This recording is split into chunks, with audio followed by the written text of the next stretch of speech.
I sacrificed for years to give her a future, but she shattered it all in one selfish choice. I still remember the first time I held her in my arms, the hospital room cold and quiet, except for the sound of her small cries echoing in the air. In that moment, I promised myself that I would give her a life better than mine, a future filled with opportunities I never had, and no matter the cost to me, she would never have to feel the weight of sacrifice pressing down on her shoulders the way I did. That promise became the foundation of everything I did for the next 18 years. Every late night shift, every cancelled plan, every dollar set aside instead of spent. I worked jobs that drained me, I endured bosses who belittled me, and I swallowed the pain of exhaustion because I believed the suffering had meaning. I believed it was all building towards something greater. While my friends bought new cars and upgraded their homes, I clipped coupons and lived with second-hand furniture, whispering to myself that one day she would walk across a stage in a cap and gown and know that her father had fought for her to get there. That image, her future, was my anchor, the thing that kept me moving when everything else told me to stop. When she was little, I would set aside coins in a jar, and she used to giggle as she dropped her own pennies inside, not knowing that the jar was just a symbol, a tiny ritual of something much larger. By the time she was 10, the jar had become a savings account, the kind where every small deposit meant another hour I'd worked overtime, another weekend I had chosen not to rest, another piece of myself traded away for a dream I believed belonged to both of us. She didn't see the nights I came home so tired I couldn't eat, or the mornings when I left before dawn, too quiet to kiss her goodbye in case I woke her. She only saw the moments when I brought her small gifts, the books I hoped would spark her mind, the art supplies I thought would let her create. In my heart, I thought she would always remember that behind those small things was a man who was quietly laying down bricks to build a future she could stand on. I didn't realize that children don't always see the sacrifices hidden in silence. They only see what shines in front of them. High school was when everything began to shift. She started pulling away, as teenagers do, lost in her own world of friends, dances, and the constant glow of her phone. I told myself it was normal that she would come back around, but still, I tried harder. I showed up to every parent-teacher conference, even after 12-hour shifts, even when I was barely standing. I sat in the bleachers at her soccer games, cheering louder than anyone, even though my body ached. I told her again and again how proud I was of her, how she was destined for more, how the future was waiting. I thought if I said it enough, she would believe me, and maybe she would also believe in me. I thought she would understand that everything I did was for her, but with each passing year, the distance between us grew, invisible but undeniable, like a wall built brick by brick while I wasn't looking. And yet, despite the growing silence, I kept saving, kept sacrificing, because I thought love would prove itself in the end. When the acceptance letter finally arrived, I cried in the kitchen, the envelope trembling in my hands, as if it held not just her future, but mine. All those years of struggle had finally crystallized into something real, a chance for her to step into the world I had only dreamed of. I imagined the look on her face when I told her that I had saved enough to cover what scholarships and loans could not, that she wouldn't have to worry about working double shifts or drowning in debt. I thought she would hug me, that we would share a moment that stitched together all the years of distance and misunderstanding. But instead, when I showed her the account, when I told her how much I had put aside, she looked at me not with gratitude, but with something else I couldn't name at the time. She shrugged, unimpressed, and said, "Is that it?" Those words pierced deeper than any exhaustion ever had. For the first time, I wondered if all my sacrifices had been invisible, if maybe in her eyes I had never done enough. Still, I tried to push past it, telling myself she was just young, that she didn't understand the value of what she'd been given. I told myself that once she was in college, once she saw the real world, she would finally see me differently. She would understand. I wanted so badly to believe that the years I had traded wouldn't be forgotten, that the money in that account wasn't just numbers, but the embodiment of my love, my labor, my quiet devotion. But then came the day she told me almost casually that she had spent it, not on tuition, not on books, not even on something necessary.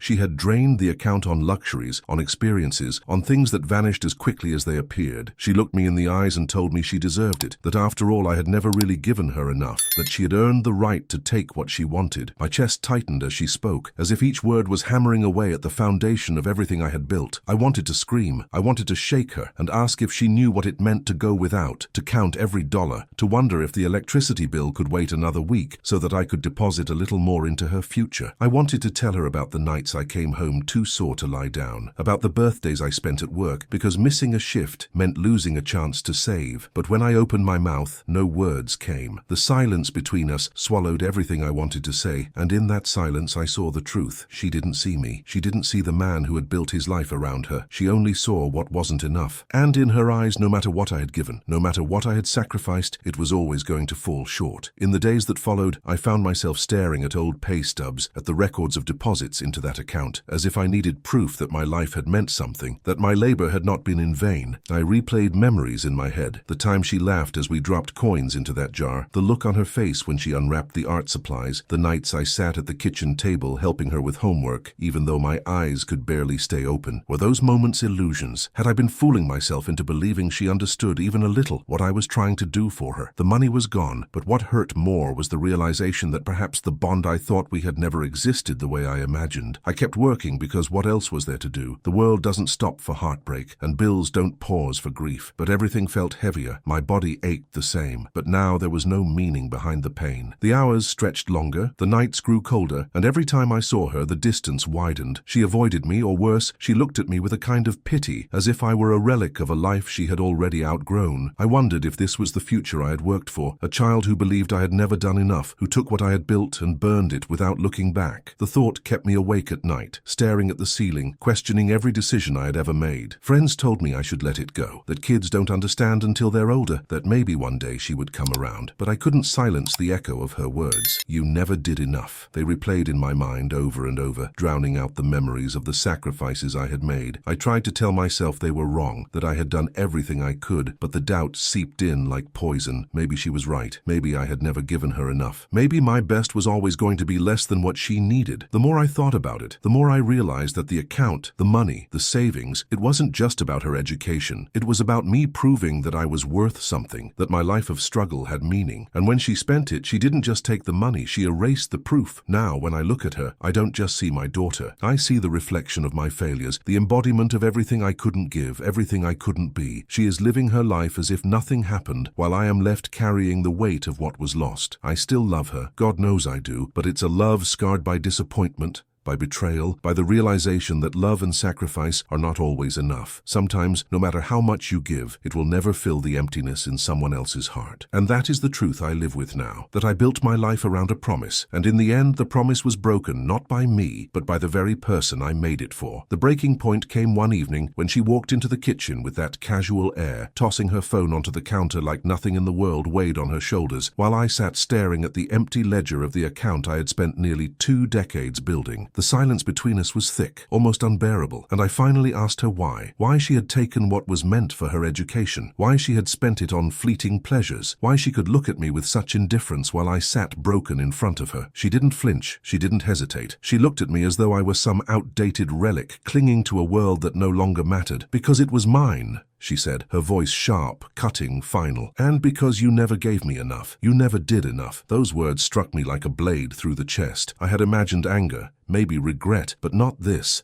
cold certainty that everything I had poured into her life was invisible. I stood there, trembling, gripping the edge of the counter, my knuckles white, trying to summon words that refused to come. All I could see were flashes, me stumbling into bed after another double shift, me skipping meals to make a little more room in the budget, me sitting in the bleachers alone, clapping with raw hands while she scored a goal she barely acknowledged. And yet, standing in front of her now, none of that mattered. She had erased it all with one sentence: my sacrifices, my love, my devotion. It had been weighed, measured, and dismissed. I wanted to shout, to roar with all the rage buried inside me, but when I opened my mouth, what came out was nothing more than a whisper. I gave you everything I had, but she only shrugged, her expression unmoved, as though those words meant nothing at all. That moment tore something in me, something I didn't know could break, because it wasn't just about the money, it never had been. It was about my life, about every choice I made to put her first, about the years I traded away in exchange for a dream that now lay in ruins at my feet. And here she was, looking at me like a stranger, as if the life I had given up had no value. I felt the walls close in, the air grow heavier, as if the world itself was mocking me for believing that sacrifice guaranteed love. My hands shook, my chest tightened, and I could barely stand under the weight of her words. I thought of the jar of coins, of the acceptance letter, of the long nights where I whispered promises into the dark, believing she would one day see. But she didn't. She never would. Something inside me snapped then, not in anger, but in despair. My voice rose, trembling, cracking, as I demanded demanded to know if she had ever once thought of me when she spent that money, if she had ever considered the cost of my exhaustion, the years of my life she had burned away in a matter of months. She rolled her eyes, her impatience louder than my anguish, and said, "You act like you're the only parent who ever worked. Other parents gave their kids more. You should have done more." Each word fell heavier than the last, crushing me under a truth that wasn't truth at all, but in her mind it was. In that instant I realized nothing I had done could ever rewrite the script she had written in her heart. In her story, I was the father who failed,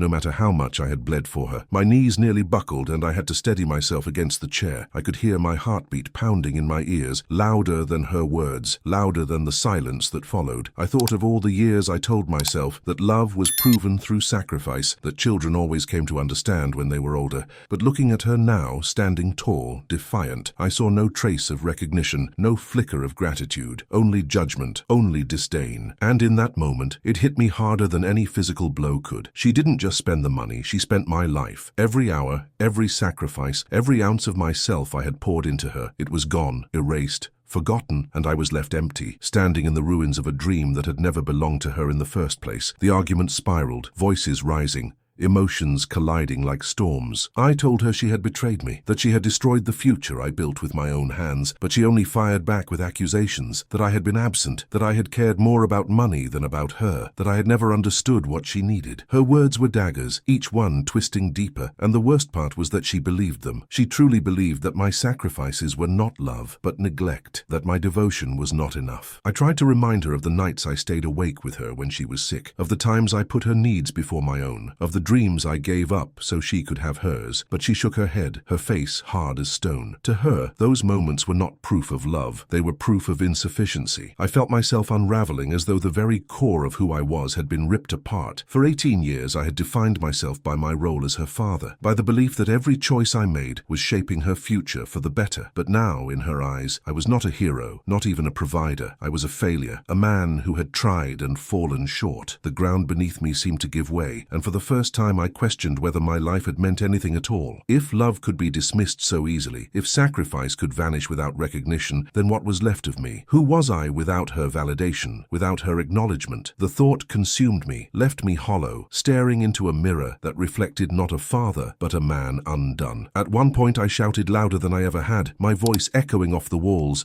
demanding that she understand, that she see me, just once, for the man who had carried her on his back. But she didn't flinch, she didn't cry, she didn't break. She only stared at me with a coldness I had never seen before and said, "You'll never understand what I needed." That sentence shattered me completely, because in that moment I realized she was right, not in the way she meant, but in the truth I couldn't deny. I could never understand what she needed, because she had never told me, and I had spent my life guessing, sacrificing, believing love was enough, and maybe, just maybe, it never was. The fight ended not with resolution, but with silence. She walked away, her footsteps echoing down the hallway, leaving me standing in the wreckage of a conversation that had destroyed more than money could ever measure. I sank into the chair, my head in my hands, and for the first time I let myself weep, not just for the money, not just for the future lost, but for the love that had been rejected, for the years I had given that now meant nothing. My tears fell onto the table, mixing with the unpaid bills, with the remnants of a life I had built around her, and I realized then that the climax of our story was not about betrayal, but about erasure. She had erased me, and I didn't know how to bring myself back. That night I couldn't sleep. I paced the house, haunted by the sound of her voice, by the look in her eyes when she told me I had never done enough. Every corner of the house whispered memories, her laughter in the living room, her footsteps on the stairs, the nights I carried her to bed when she was too tired to walk. But now those memories felt poisoned, twisted, as if they mocked me for believing they meant something. I realized with a crushing weight that the climax of this story wasn't just about her choices. It was about me facing the truth. I had built my life on the belief that sacrifice guarantees love, and now I knew it didn't. It was the cruelest revelation of all, that sometimes you can give everything, and still it will never be enough. In the days that followed our confrontation, I moved through the house like a ghost, each room echoing with fragments of a life I thought I understood. I had built these walls with the belief that they sheltered more than just us. They held a promise,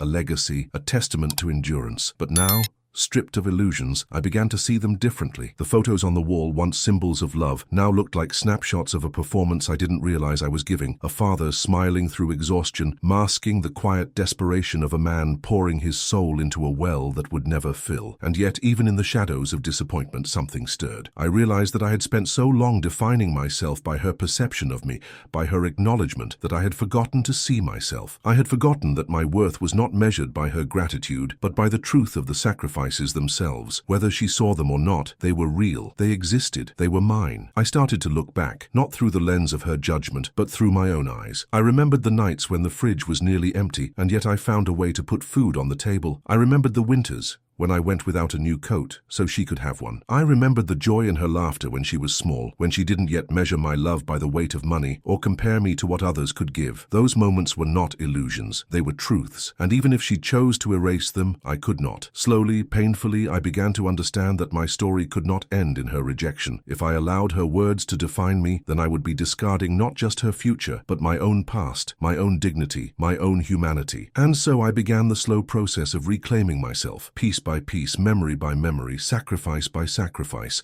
The transformation did not come all at once. There were nights when her voice echoed so loudly in my head that I could not sleep, when doubt gnawed at me until I questioned everything again. But there were also mornings when I rose before the sun, brewed my coffee, and reminded myself that I was still here, still standing, still working, that my existence was not void simply because she could not see its value. I realized that what I had given her was not wasted, even if she squandered the money, even if she dismissed the sacrifices, because the act of giving had shaped me, had made me resilient, had carved into me a strength I would not have found otherwise. The tragedy was hers to carry, not mine. And in that understanding, I found a strange kind of freedom, a freedom from the chains of her validation, a freedom to define my worth on my own terms. I stopped staring at the empty account like it was a grave. Instead, I began to see it as proof of something remarkable, that I had the strength to build it in the first place, that even in the face of struggle, I had created something out of nothing, brick by brick, hour by hour, until it had become a testament to perseverance. She had spent the money, yes, but she could not take away the truth of how it came to be. That belonged to me, and me alone. And as I began to accept that, I started to live differently. I no longer carried the same weight of regret. I started to breathe again, to walk with my head a little higher, to see the man in the mirror not as a failure, but as a survivor. And maybe, just maybe, I began to believe that survival was its own kind of victory. In time, I understood that the story was not about what I lost, but about what I found. I had found a strength I didn't know I possessed, a resilience born not out of her approval, but out of the truth of my journey. I had given, I had sacrificed, I had loved, and even if it wasn't enough for her, it was enough to prove that I had lived with purpose. Perhaps one day she will see it, perhaps not. That part of the story is not mine to control. What I can control is how I carry the rest of my life, and so I carry it not as a man broken by rejection, but as a man transformed by endurance. I am not defined by her words, nor by the emptiness of what was taken. I am defined by the fact that I gave,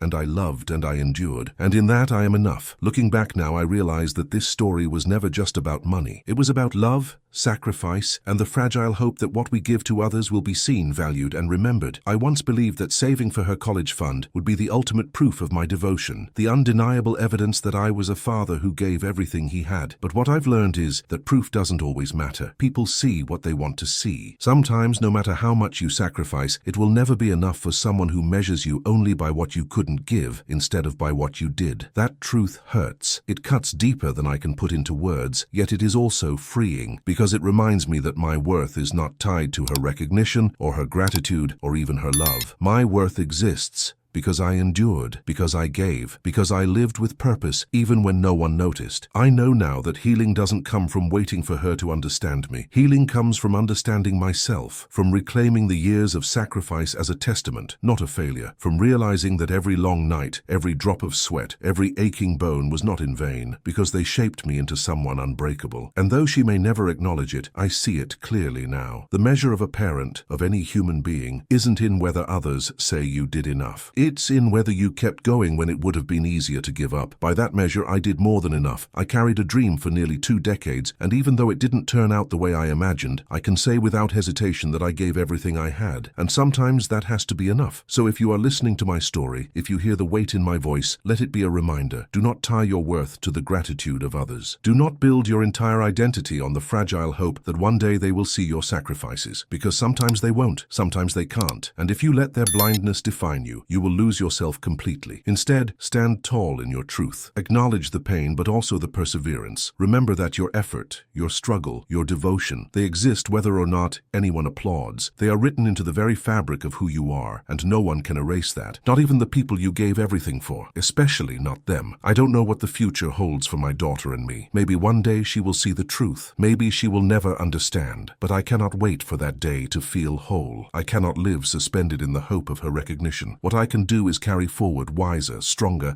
and unshaken by her judgment. Because life has taught me the hardest lesson of all. Love is not always reciprocated, sacrifice is not always honored, and devotion is not always remembered. And yet, we give anyway. Not because we expect reward, but because giving is who we are. And if I could go back, despite the pain, despite the heartbreak, I know I would still give, because that is what it means to love. If my story resonates with you, if you've ever felt invisible despite giving everything, then I want you to take this with you. You are enough. Your sacrifices are real. Your devotion is real. Your worth is real. Even if the world overlooks it, even if those closest to you fail to see it, do not doubt it for a second. And if you know someone who needs to hear this, someone who is carrying the same burden of feeling unseen, share this story with them. Let it remind them that their love, their effort, their endurance, it matters more than they may ever realize. Because in the end, what defines us is not whether others recognize our sacrifices. It is that we kept going anyway, and that truth, that resilience, is something no one can ever take away.